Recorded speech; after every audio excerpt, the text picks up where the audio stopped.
Hi, my name's Lisa Falcon, and today I'm going to be discussing something important to me, and that's fishing. Unfortunately, as a fairly regular but not particularly skillful fisherman, it's not always easy to know if I'm doing the right thing.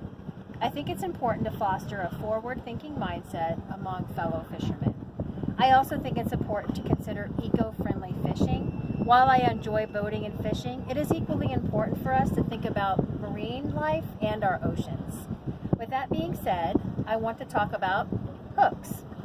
Fishing hooks, that is. There are many different types of fishing hooks to choose from, and at the end of the day, if you're an avid enthusiast or a weekend fisherman, you should be concerned about the livelihood of the area in which you're fishing.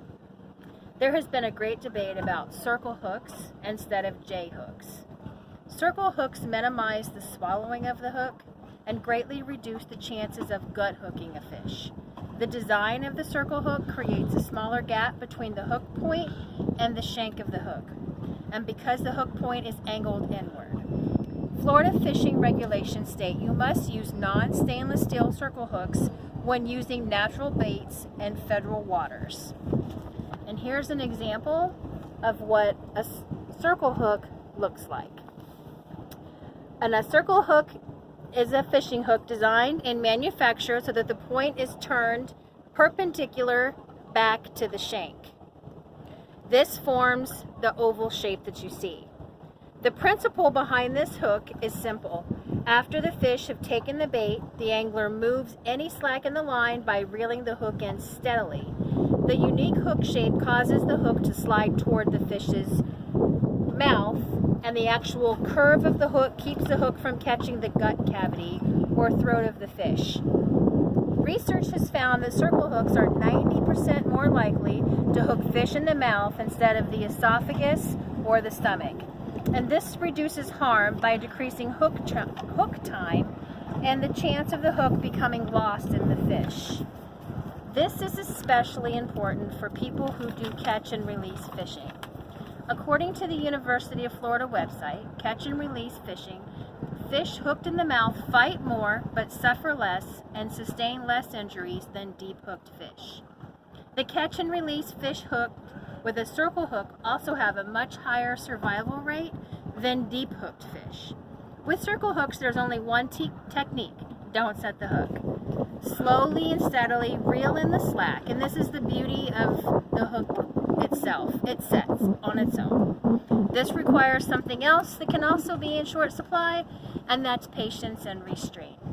Patience to make sure the fish has had time to swallow the bait, and the restraint and the urge to set the hook. As far as the impact on other sea life, there has been growing evidence to suggest that circle hooks can reduce marine turtle bycatch even as much as 80%. Essentially, this means that under similar circumstances, circle hooks will catch less turtles than J hooks. Additionally, due to their shape, circle hooks are less likely to be ingested by a turtle and are therefore easier to remove, improving post-hooking survival rates. State and federal regulations require that all commercial and recreational anglers use certain gear. And Florida's guides are free and can be acquired locally in most bait shops and at marinas. These guides change semi-annually and contain a wealth of information, including local fish identification, size, take limits, and fishing gear rules.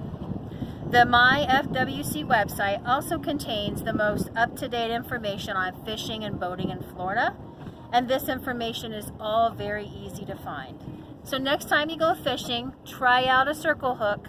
Let's all do our job, protect our reefs, the waters, the fish, and the wildlife that swim in them for future generations to come. Thank you.